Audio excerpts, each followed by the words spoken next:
dignity of work. पूरीअ ji अज़मत. Akhtar came home late from school one day. हिकिड़े ॾींहुं Akhtar school खां देर सां घर मोटियो. He was feeling cross and looked untidy. हुन खे कावड़ हुई ऐं हू गदिलो पियो लॻो.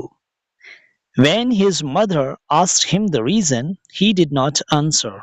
माउ खांइसि जॾहिं सबबु पुछियो त हुन को जवाबु न ॾिनो. Everybody was surprised to find him so cross. एॾी कावड़ में ॾिसी खेसि एॾी कावड़ में ॾिसी हर को अचरज में पइजी वियो. As the family sat down to lunch, the children's favorite uncle, Mr. Inayat, came to visit them. जीअं ई घर वारा ॿिनि परनि जे खाधे ते मांझांदे ते गॾु वेठा त ॿारनि जो पसंदीदा चाचो मिस्टर इनायत ॿ वटनि घुमण अची वियो. The children were very happy to see him because he had been to many countries and always told them interesting stories. चाचे इनायत खे ॿार ॾिसी तमामु घणो ख़ुशि थिया छाकाणि जो हू केतिरा ई शहर घुमियो हो, केतिरा ई मुल्क घुमियो हो ऐं हू हुननि खे केतिरा ई दिलचस्प किसा ॿुधाईंदो हो. Akhtar's sister Ruxana told Uncle Inayat that Akhtar had come home unhappy. Akhtar जी भेण रुखसाना चाचे इनायत खे ॿुधायो त अख्तर अॼु घर नाख़ुशि आयो आहे. Uncle Inayat looked at him and asked him what had happened. चाचे इनायत ॾांहुं ॾिठो ऐं हिन खां पुछाईं त छा थियो. Akhtar: Uncle, we are having a social service week at school, so we all have to do the work of servants and gardeners. चाचा असां पंहिंजे स्कूल में सोशल सर्विस यानी समाजी ख़िदमत जो हफ़्तो था मल्हायूं पिया. सो असां सभिनी खे मालियुनि ऐं नौकरनि वारो कमु करणो पियो आहे. Today the teacher made me dust the cupboards and desks. अॼु उस्ताद मूंखां अलमारियूं ऐं डेस्कूं साफ़ करायूं आहिनि. Uncle, is it work that makes you cross? छा इहो कमु आहे जेको तोखे कावड़ थो ॾियारे? Akhtar: Should I not be cross if I am made to work like a servant? जेकॾहिं मूंखां नौकर जहिड़ो कमु वरितो वञे त छा मूंखे कावड़ न ईंदी? Uncle, did your teacher do anything himself? छा तुंहिंजे उस्ताद पाण बि कुझु कयो? Akhtar: Yes, he did. हा, हुन बि कयो. After taking out the desks and chairs, the teacher swept the room and emptied the dustbin. डेस्कूं ऐं कुर्सियूं कढण खां पोइ उस्ताद जेको आहे सो कमरे खे ॿुहारी ॾिनी ऐं किचिरे जे दॿे खे साफ़ कयो, डस्टबिन ख़ाली करे आयो. Even the headmaster cleaned the bathroom, which made us all feel ashamed. एतिरे क़दर जो हेडमास्टर त बाथरूम साफ़ कयो जंहिं ते असां सभु ॾाढा फिका थियासीं. Uncle, is it a matter of shame to clean what we make dirty? जेका शइ असां पाण ख़राब करियूं उन खे साफ़ करण में बि शर्मिंदगी आहे. Akhtar: But think of a gentleman cleaning the bathroom. पर थोरो सोचो हिकु मुअज़्ज़िज़ माण्हू ऐं बाथरूम साफ़ कंदे. Shouldn't the sweeper do it? इहो भंगी खे न करणु घुर्जे. Uncle, is the sweeper not a human being? चाचो, छा भंगी इंसान न थींदो आहे? Akhtar softly: Yes, he is. Akhtar नरमीअ सां: हा, उहो त आहे. Uncle, aren't our servants human beings like us? छा असांजा नौकर असां जहिड़ा इंसान न थींदा आहिनि? Akhtar: I should say they are. हा, ईअं चवणु घुर्जे, उहे त थींदा आहिनि. Uncle, then we should treat them as we treat ourselves and should always be ready to do some of the chores that we ask them to do for us. सो उन जे करे असांखे घुर्जे त असां उन्हनि सां बि अहिड़ो वर्ताव करियूं जहिड़ो असां हिक ॿिए सां पाण कंदा आहियूं ऐं असांखे बि अहिड़नि कमनि जे लाइ तयारु रहणु घुर्जे जहिड़ा कम करण जे लाइ असां उन्हनि खे चवंदा आहियूं. Akhtar, but it looks so odd. हा पर इहो ॾाढो अजीब थो लॻे, ख़राब थो लॻे.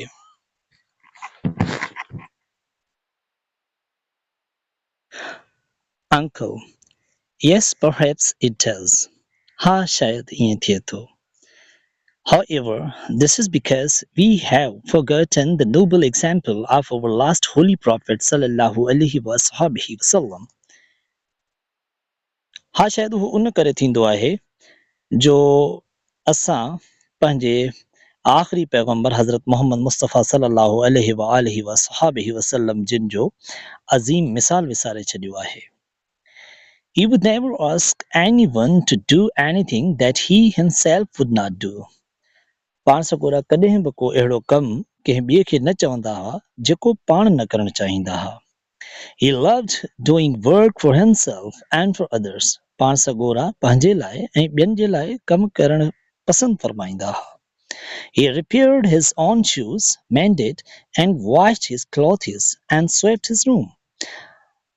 पाण सॻोरा पंहिंजी जुतीअ जी मरमत कंदा हुआ, उनखे ॻंढींदा हुआ ऐं पंहिंजा कपिड़ा धोईंदा हुआ ऐं पंहिंजे कमरे जी बुहारी बि कढंदा हुआ.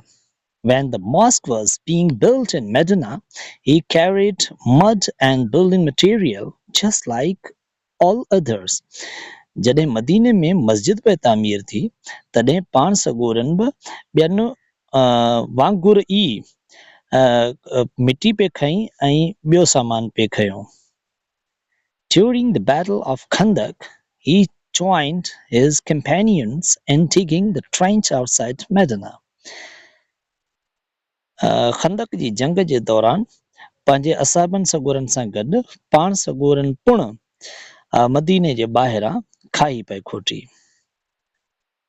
Ruxana. Were his companions also like him, uncle? छा पाण सॻोरनि जा असहाब जेके हुआ उहे बि बिल्कुलु पाण करीमनि वांगुरु कंदा हुआ. Uncle, yes, Ruxana. Ha Ruxana, Hazrat Abu Bakr radiallahu ta'ala anha not only did his own work, but he also fetched water for widows and neighbors who were very old and had no one to do the work for them. Ha, Hazrat Abu Bakr Siddiq radiallahu ta'ala anha न रुगो पंहिंजो कमु कंदा हुआ पर उहो जेके बेवा हुयूं औरतूं उन्हनि जे लाइ ऐं ॿिया जेके हुआ बेवा औरतुनि जे लाइ पाणी भरींदा हुआ ऐं ॿिया अहिड़ा पाड़ेसरी जिन जे कमु करण जे लाइ को ॿियो न हूंदो हो ऐं उहे पोड़ा हूंदा हुआ उन्हनि जे लाइ कमु कंदा हुआ.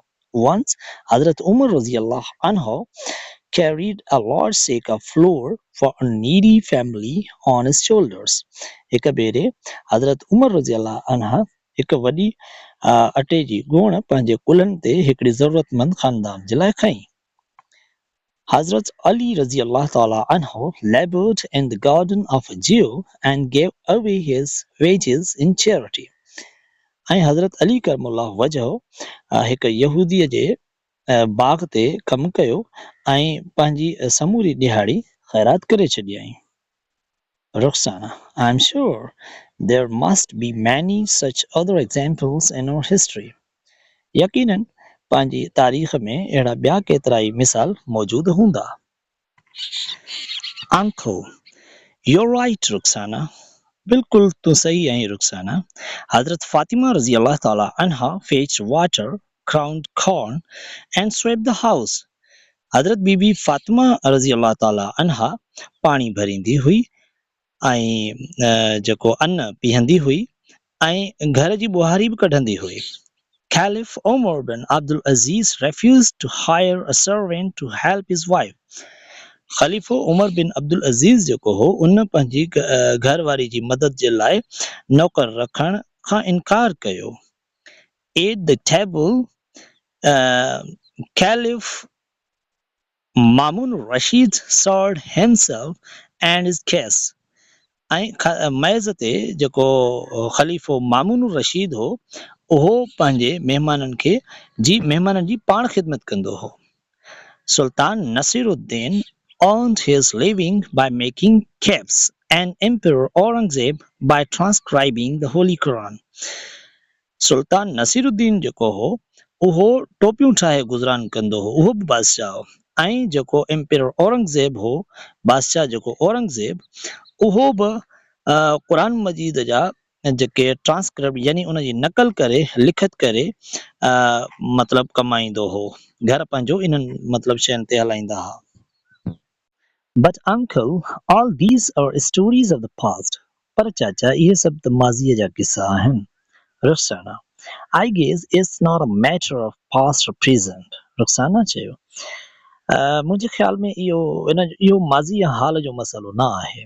Recently, I read in a newspaper the story of a business tycoon who does not have servants for doing his work. मूं ताज़ो ई हिकिड़ी अख़बार में हिकिड़े वॾे वापारीअ जो किस्सो पढ़ियो. हू पंहिंजे कंहिं बि कम जे लाइ के नौकर नथो रखे. He does all the work himself. हू पंहिंजो समूरो कम पाण थो करे. Uncle, precisely. बिल्कुल. It's normal practice in all developed countries even today. इहो पंहिंजे जेके बि सुधरियल मुल्क आहिनि उन्हनि में अॼु बि इहो आम रवाजी ॻाल्हि आहे. They understand and appreciate the dignity of work while we have forgotten it. उहे अॼु बि पोरीअ जी अज़मत खे सम्झनि था ऐं उन पोरीअ जी इज़त था कनि जॾहिं त असां उहे ॻाल्हियूं विसारे छॾियूं आहिनि. In China, everyone has to spend some time each year working in the fields or in a factory. China में साल जो कुझु हिसो हर माण्हू जेको आहे सो उहो कारखाने में या ॿनियनि में कमु कंदो आहे. Even the prime minister and his wife do this work. एतिरे क़दुरु जो वज़ीर आज़म ऐं उन जी घरवारी बि ईअं कंदा आहिनि. They believe that everyone ought to work, hence no wonder they are making such quick progress. हू इन ॻाल्हि ते यकीन था रखनि त हर कंहिं माण्हूअ खे कमु करणु घुरिजे. ऐं पोइ ॾिसो त इहो ई सबबु आहे ऐं इन में उहो ई सबबु आहे जो उहे तेज़ी सां तरक़ी करे रहिया आहिनि. Akhtar, well, China is a different type of country. बहरहाल चाइना कुझु मुख़्तलिफ़ क़िस्म जो मुल्क आहे. Uncle, agreed. ऐं मुतफ़िक़ आहियां. But what about the USA? पर USA जे बारे में तव्हांजो छा ख़्यालु आहे? There, I once stayed with a high government official as a guest. उते आउं हिकिड़े भेरे कंहिं वॾे गवर्नमेंट जे ऑफिसर वटि महिमान तरसियल हुअसि. His son, who was just as old as you are, went out early in the morning to deliver newspapers. हुन जो पुटु बिल्कुलु तो जेॾो ई हो जीअं तूं आहीं. उहो सुबुह सवेर अख़बारूं ॾियण वियो हलियो. पोइ अख़बारूं पहुचाइण वियो. I asked him why he did so. मूं हुन खां पुछियो त हू ईअं छो थो करे, हुन ईअं छो थे कयो. He said it was simply because he wished to be independent. हुन चयो त इहो बिल्कुलु सादी ॻाल्हि आहे जो हुन आज़ाद पे थियणु चाहियो. हू पंहिंजे मथे खथे रहणु थो चाहे. One day, when I was ill, his father went out to deliver the papers so that his son would not lose his customers. ऐं हिकिड़े ॾींहुं जॾहिं हू बीमार थियो छोकिरो त उन जी जाइ ते उन जो पीउ वियो अख़बारूं पहुचाइण छो त हुन नथे चाहियो त उन जी गिराकी फिटे. Once the president's son took the job of whitewashing rooms in a hotel. हिक भेरे त सदर जे पुट बि जेको आहे सो जेके होटल जा कमरा साफ़ करण जी नौकरी कई. Ruxana, wow, this is indeed very inspiring. वाह, वाकई इहो ॾाढो मुतासिर कंदड़ आहे. Uncle, in fact, in many countries today, people doing all kinds of jobs are respected and treated equally. and no person is considered superior or inferior just because of their job. हक़ीक़त में केतिरनि ई मुल्कनि में अॼु इंसान माण्हू जेके आहिनि से हर तरह जा धंधा कनि था ऐं सभिनी धंधनि जे माण्हुनि खे बराबरि इज़त ॾिनी वञे थी उन्हनि सभिनी सां साॻियो उन्हनि जी इज़त कई वञे थी ऐं सभिनी सां साॻियो वर्ताव कयो थो वञे कंहिं बि माण्हूअ खे उनजे धंधे जे करे अहसास बरतरी या अहसास कमतरी नथी थिए Many heads of states, successful business leaders, and celebrities follow this philosophy. Um, केतिराई जेके आहिनि से मुल्कनि जा अॻुवाण ऐं कामयाब वापारी अॻुवाण ऐं ॿियूं जेके मशहूर शख़्सियतूं आहिनि उहे इन ई फ़लसफ़े जी पैरवी कनि थियूं उहे बि ईअं ई कनि था Akhtar, thank you uncle. तव्हांजी महिरबानी चाचा U always teach us something useful तव्हां सदाईं असांखे कम जूं ॻाल्हियूं ॿुधाईंदा आहियो Indeed, these examples are extremely motivating. यकीनन इहे जेके बि आहिनि मिसाल इहे उत्साहींदड़ आहिनि इंतहाई उत्साहींदड़ आहिनि They have really made me think. इन्हनि वाकई मूंखे सोच में विधो आहे मूंखे इन्हनि एतमाद ॾियारियो आहे I was wrong to be upset about cleaning my own classroom. आऊं पंहिंजे ई क्लासरूम खे साफ़ करण में परेशान हुअसि आऊं इन मामले में ग़लति हुअसि जो आऊं पंहिंजो कमरो जेको क्लासरूम हो उनखे साफ़ करण में आऊं परेशान पिए थियुसि Now I have learned that no work is manual or low as long as it is honest, and all workers should be respected without discrimination. हाणे मूं इहो सम्झी वरितो आहे त को बि कमु घटि या कमतर न आहे ऐं उहो जेको आहे सो ईमानदारी सां उहो कजे ऐं जेके माण्हू आहिनि जेके कमु कंदड़ आहिनि उन्हनि जो सभिनी जो बराबरि जेको आहे सो उन्हनि जो एहतराम कयो वञे I will now never feel ashamed of doing anything, even if it means doing cleaning work or sweeping the floor. आऊं हाणे कंहिं बि कम में का शर्मिंदगी महसूस न कंदुसि खणी जो मूंखे मतिलबु सफ़ाई जो कमु हुजे या मतिलबु फर्श जी ॿुहारी कढणी पवे Respect for all honest work will be the motto of my life. हर कंहिं जेको चङो कमु आहे ईमानदारी वारो कमु उन जी इज़त करणु घुरिजे मुंहिंजी ज़िंदगीअ जो इहो ई मोटो हूंदो यानी मक़सदु या नारो हूंदो